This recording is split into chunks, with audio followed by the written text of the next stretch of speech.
Aksi nyata Modul 2.3 Coaching Supervisi Akademik Rekan Sejawat. Perkenalkan, para pengajar yang selama ini membersamai kami dalam mempelajari modul-modul di Guru Penggerak, fasilitator kami, Ibunda Hermi Kusdiawarti, MPD SPD, serta pengajar praktek Bapak Fajin Amik, MPD MSI. Saya sendiri, Ferawati, CGP Angkatan 7, dari SDN Negeri Keramat Watu 1, ditemani oleh rekan saya, Ibu Siti Sofia, SPD. Ibu Siti Sofia, SPD, Wali Kelas 2B. Baiklah, saya akan melakukan praktek nyata ini. Selamat pagi Bu Sofi. Selamat pagi Bu Vera. Maaf ya ganggu waktunya. Iya. Gimana rasanya setelah menjadi guru? Apa Bu Sofi bahagia? Alhamdulillah, ini kesibukan yang membawa berkah antara tugas guru dan rumah tangga, di mana saya bisa membedakan antara tugas guru di sekolah dan pekerjaan rumah saya di rumah. Oh begitu.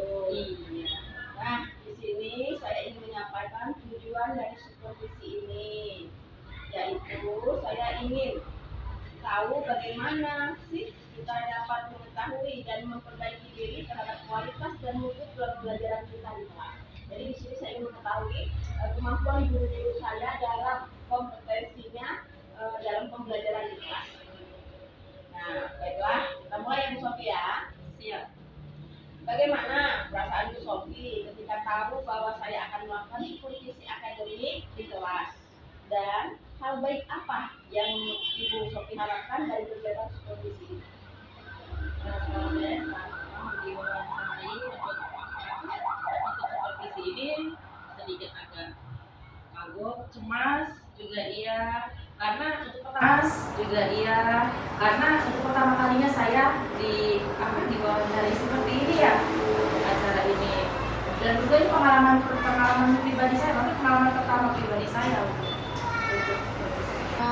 Kegiatan yang akan diobservasi saat ini adalah pelajaran apa dan materi apa yang akan disampaikan itu seperti apa. Jadi materi apa, pelajaran apa yang ingin Bu Sofi sampaikan nanti? pelajaran yang akan saya pelajaran matematika. Itu temanya tentang jarak dan waktu, di mana saya akan menjelaskan tentang waktu, jam, dan nanti anak-anak akan saya ajarkan bagaimana sih cara melihat waktu, pagi hari, siang hari, dan sore hari. Kan anak-anak harus bisa membedakan juga ya antara jam siang dan sore. Dan mungkin nanti insya Allah pada saat pelaksanaan pembelajaran akan saya ajarkan. Baiklah, kalau begitu tujuan pembelajarannya seperti apa nantinya? Tujuan pembelajaran itu diharapkan agar anak-anak bisa dapat memahami mengenai jam dan waktu. Di mana jam dan waktu itu sangat penting ya. Apalagi kan kalau anak-anak sudah tahu jam, tahu waktu, mereka juga bisa menjawab. Dan diharapkan juga anak-anak bisa lebih aktif lagi dalam belajar, dalam memahami pembelajaran itu sendiri. Wah, hebat ya. Dari apa yang tadi Bu Sofi sampaikan, tujuan pembelajaran tadi, kompetensi apa sih yang ingin Bu Sofi dikembangkan terkait peran Bu Sofi sebagai guru dan juga sebagai murid. Nah, yang sekarang ini sebagai murid dulu deh, kompetensi apa yang Bu Sofi ingin kembangkan ke murid-muridnya Bu Sofi? Kalau untuk murid, saya ingin menumbuhkan rasa percaya diri, berani serta aktif dan kreatif dalam kelas. Itu saja. Oh iya, karena masih kelas 2 ya Bu ya? Betul, masih butuh bimbingan, butuh pengarahan. Kalau untuk diri Bu Sofi sendiri, kompetensi apa yang ingin Bu Sofi kembangkan? Secara pribadi, saya ingin meningkatkan dan menggali kompetensi diri dalam memenuhi kebutuhan belajar siswa yang beragam, yang mana anak-anaknya di situ beraneka macam ya, dan ingin memahami apa sih pembelajaran berdiferensiasi, FDP-nya seperti apa, dan apa sih pembelajaran berdiferensiasi, FDP-nya seperti apa, dan bagaimana penerapannya, ya seperti itu. Oke. Baiklah, kalau begitu. Terus selama Bu Sofi menjadi guru, tentu Bu Sofi menghadapi tantangan dan hambatan dalam menjalankan proses pengajaran kepada anak-anak. Nah, tolong sih sedikit ceritain tantangan Bu Sofi atau hambatan Bu Sofi ketika menjadi seorang guru di kelas. Pasti ada lah ya tantangannya, hambatannya. Kalau saya tergolong minim pengalaman ya dengan anak-anak masih di kelas 2, yang mana anak-anak itu masih butuh pengarahan, masih butuh bimbingan. Dan kalau untuk tantangannya itu sendiri, saya harus lebih banyak bersabar menghadapi kondisi anak-anak. Yang mana anak-anak itu, khususnya anak kelas 2 ya, yang mana anak-anak kelas 2 itu masih suka bermain, masih suka bercanda, masih suka ribut di dalam kelas ya, seperti itulah ya yang layaknya anak-anak. Kalau untuk ngomong tadi apa? Hambatannya, ya mungkin tadi hambatannya itu pada saat pembelajaran, pada saat saya penyampaian materi, mungkin ada anak-anak yang masih tidak perhatikan, masih suka ngobrol, suka main, dan itu salah satu motivasi saya bagaimana cara menyelesaikan itu biar anak-anak itu ikut belajar. Nah, betul kata Bu Sofi. Maka disinilah perlunya pembelajaran berdiferensiasi. Jadi pembelajaran berdiferensiasi itu salah satunya adalah pembelajaran yang mengakomodir seluruh kebutuhan siswa. Ya, di sini fungsi kita multi talenta nih sebagai seorang guru. Oke Bu Sofi, selanjutnya masih pingin saya gali lagi deh percakapan kita ini. Ya, siap. Untuk mengatasi tantangan dan hambatan yang tadi Bu Sofi jelaskan, apa yang sudah Bu Sofi lakukan untuk mengatasi tantangan itu?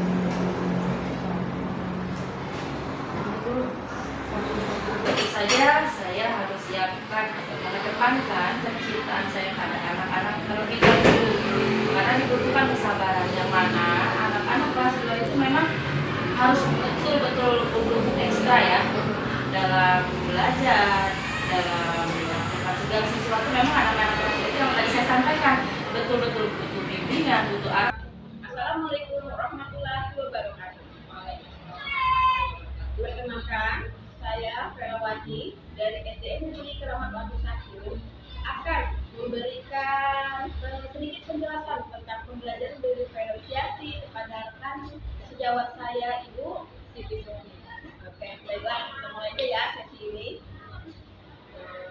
Bu Sofi, ya, kira-kira pernah dengar nggak sih apa itu pembelajaran berdiferensiasi? Pernah dengar? Oh gitu. Menurut Bu Sofi, seperti apa sih pembelajaran berdiferensiasi itu? Saya pernah dengar pembelajaran berdiferensiasi itu, tapi saya belum begitu paham. Lebih dalam dari bahasa dari pembelajaran berdiferensiasi tersebut. Coba saya mau tanyakan dengan Miss Vera nih. Kira-kira coba jelaskan dulu nih, pembelajaran berdiferensiasi itu menurut Miss Vera sendiri seperti apa? Nah, dari apa yang sudah saya dapatkan dari pembelajaran di RF tadi guru penggerak, juga dari Pasio dan PP saya, bahwa pembelajaran berdiferensiasi itu ialah pembelajaran yang mengakomodir seluruh kebutuhan murid. Itu Bu Sofi. Yang kedua, guru hanya memfasilitasi, kita itu hanya memfasilitasi kebutuhan belajar murid sesuai dengan karakter, karena setiap murid kan berbeda-beda. Seperti yang tadi Bu Sofi bilang, ada yang turun, ada yang kebablasan, ya. Nah, sehingga dibutuhkanlah pembelajaran berdiferensiasi ini. Nah, di sini saya ingin menjelaskan Bu Sofi ciri-ciri pembelajaran berdiferensiasi. Mau nggak dengerin? Boleh. Silakan dijelaskan Bu Vera. Berbagi ilmu ya kita ya. Oke, sip. Oke, ciri-ciri pembelajaran berdiferensiasi itu satu, lingkungan murid, ya, lingkungan yang mendukung tumbuh murid. Di sini lingkungan itu menyenangkan, bersahabat, sehingga murid tidak merasa sungkan untuk bertanya dan malu kepada kita. Jadi di sini kita sebagai mitra, posisi kita juga sebagai teman bagi mereka. Yang kedua, kurikulum yang memiliki tujuan yang jelas. Yang ketiga, terdapat penilaian. Yang ketiga, terdapat penilaian berkelanjutan. Keempat, menanggapi, merespon kebutuhan belajar murid. Yang kelima, manajemen kelas. Tentu kita semua sudah makan itu ya. Berarti Pembelajaran berdiferensiasi itu tergantung dengan lingkungan yang tadi Bu Kala sampaikan ya. Lingkungan itu berperan aktif pada pembelajaran berdiferensiasi. Jadi kalau misalnya lingkungan itu tidak baik, lingkungan itu kurang nyaman, menurut Bu Kala sendiri nih kira-kira bisa nggak sih terjadi pembelajaran diferensiasi itu sendiri? Tentu dong. Kenapa? Nah, di sini loh kita butuh pembelajaran diferensiasi karena kita mengakomodir semua karakter murid, semua karakter murid itu kita akomodir sehingga semuanya terpenuhi kebutuhan. Biasanya kita kan begini, hanya satu arah ya. Misalnya murid ini yang mau belajar ya udah, murid yang mau belajar aja kita ajarkan. Yang nggak mau belajar atau yang memiliki kebebasan kita tinggal gitu ya. Iya. Sehingga mereka mau bisa mau enggak terserah gitu ya. Nah, dengan pembelajaran diferensiasi ini yang tidak mau belajar bagaimana supaya mereka mau dengan gaya mereka mungkin terus sambil main bola di kelas tapi ketika kita suruh kerjakan tugas mereka mengumpulkannya gitu loh Bu. Berarti tergantung dengan lingkungannya itu sendiri. Iya betul. Bagaimana cara kita membawanya suasana itu. Yang tadi Bu Vera sampaikan juga terdapat penilaian yang berkelanjutan. Untuk masalah penilaian berkelanjutan itu, apakah hanya penilaian dari pembelajaran itu saja atau di luar pembelajaran itu? Nah ini dia guru hebat. Kita yang mewawancarai dia juga excited untuk bertanya. Oke. Jadi penilaian berkelanjutan itu seperti ini Bu. Setiap hari kita melakukan proses penilaian. Jadi tidak hanya dalam penilaian asesmen sematernya. Berarti nggak hanya cuma dari materi pembelajaran itu sendiri ya? Iya. Di luar pembelajaran itu sendiri juga ada penilaian Penilaian ya? betul. Nah tergantung ya Bu ya. Kalau Iya. matematika kan mungkin baku penilaiannya ya. Betul. Kalau PPKN banyak segi yang dilihat ya. Betul. Kalau PPKN kalau agama mungkin akhlaknya, karakternya semua seluruh. Tapi kalau untuk beberapa mata pelajaran tertentu mungkin lebih ke akademisnya aja yang kita nilai. Oke, baik. Karena sebentar besok berarti kita praktek mengajar ya Bu Sofi ya. Pengen lihat sih RPP-nya Bu Sofi itu seperti apa? Ini dia RPP yang sudah saya buat. Boleh dicek sama Bu Vera dulu ya. Gimana? Ini yang RPP pakai K13 ya Bu ya? Iya. Sudah benar semua sih Bu. Cuma kalau untuk RPP pembelajaran berdiferensiasi ada sedikit penambahan. Jadi dalam pembelajaran berdiferensiasi sedikit kita pakai APM. Amati, tiru, modifikasi. Nah, punya Bu Sofi ini udah benar banget. Nah, cuma ditambah sedikit Bu. Misalnya di sini ya Bu ya. Peserta didik memasuki kelas dengan tertib. Nah, di sini kita masukin kesadaran diri. Nanti dengan sadar diri tanpa disuruh anak-anak masuk ke dalam kelas. Ini pembelajaran sosial emosional. Terus kelas dibuka dengan salam dan menanyakan kabar peserta didik, mengecek kehadiran peserta didik. Ya, ini manajemen diri ya Bu. Perwakilan peserta didik diminta oleh guru pemimpin berdoa. Nah, ini benar. Ya, sudah bagus Bu. Ditambahin di kalau pembelajaran berfungsi tinggal nambahin sedikit Bu. Tinggal ditambahin aja sini kesadaran diri. Terus ketika dia berani tampil, berarti dia sudah menunjukkan kesadaran sosial, kemampuan berelasi ketika dia mengerjakan kelompok misalnya. Aktif di kelompoknya berarti keterampilan mandiri. Berarti masuknya ke manajemen diri nih. Iya, itu masuknya ke manajemen diri.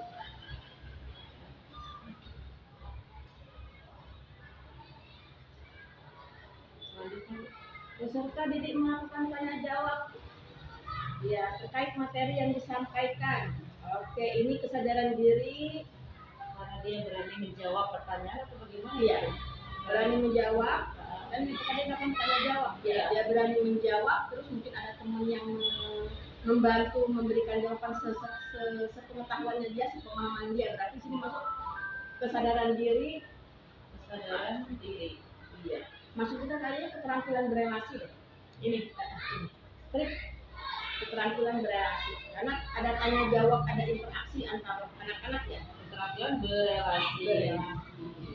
Peserta didik memperhatikan penjelasan guru tentang pembelajaran yang akan dicapai, kesadaran diri.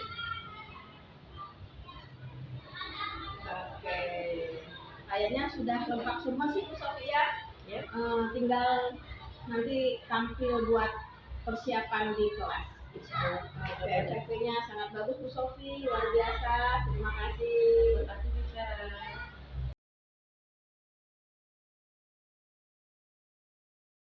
Assalamualaikum warahmatullahi wabarakatuh. Waalaikumsalam.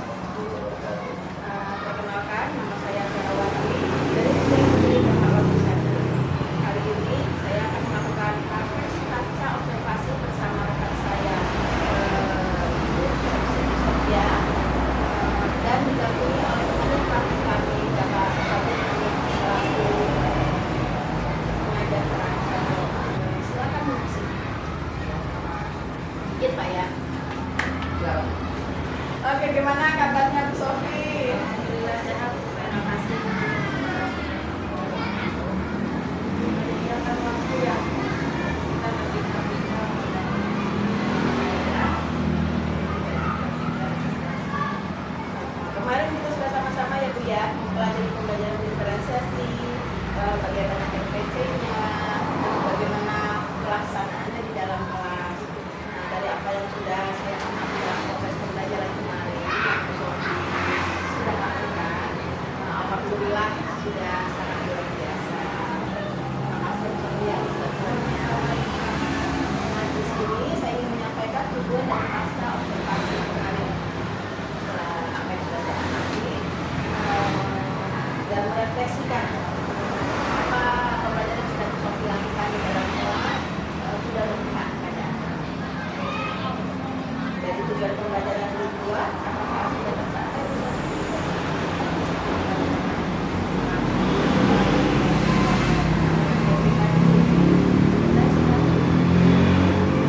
Tidak semua ya, karena saya tadi disampaikan, satu karena waktu, kedua karena dadakan ya, jadi semua belum betul-betul ada persiapan.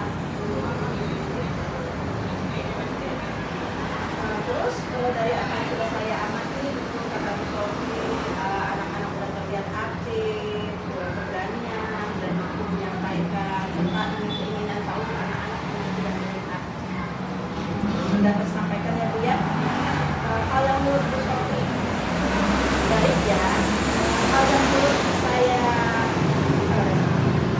hal yang menurut Bu Sofi baik apa itu ya?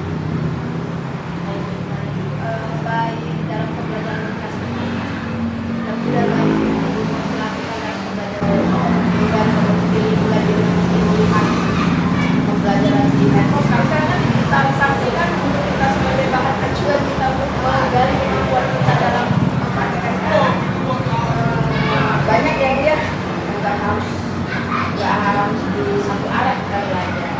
Nah, menurut Bu Sofi sendiri bagaimana sih perkembangan teknologi dunia maya yang membantu kita agar mampu mengembangkan kompetensi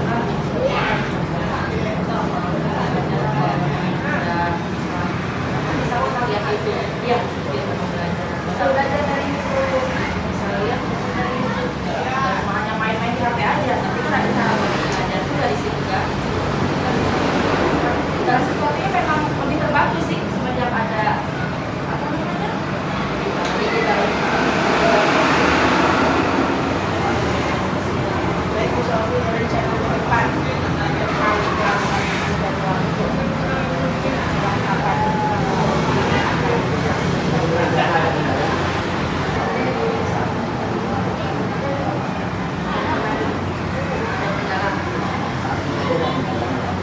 Kalau kendala sudah pasti ada Pak, kendala ada, kendalanya tetap. Kalau disiapkan ya, kalau anak sudah disiapkan dari awal seperti ini, mungkin anak itu juga sudah ada. Kendalanya satu anak cuma suka main, masih suka kalau di terangkan masih suka jalan-jalan gitu kan, masih belum betul-betul tertib Pak. Ada Pak. Kalau sebenarnya saya biasanya saya kasih karena saya sudah suka. Kalau anak-anak sudah dikasih tugas, setelah saya menjelaskan, saya kasih tugas ya, pertama saya kasih tugas sampai 5 menit. Itu anak-anak nanti saya kerjain Pak, kayak kemarin di kuliah kan saya kasih tugas. Ayo maju siapa yang bisa dari bosnya. Jadi nanti semangat.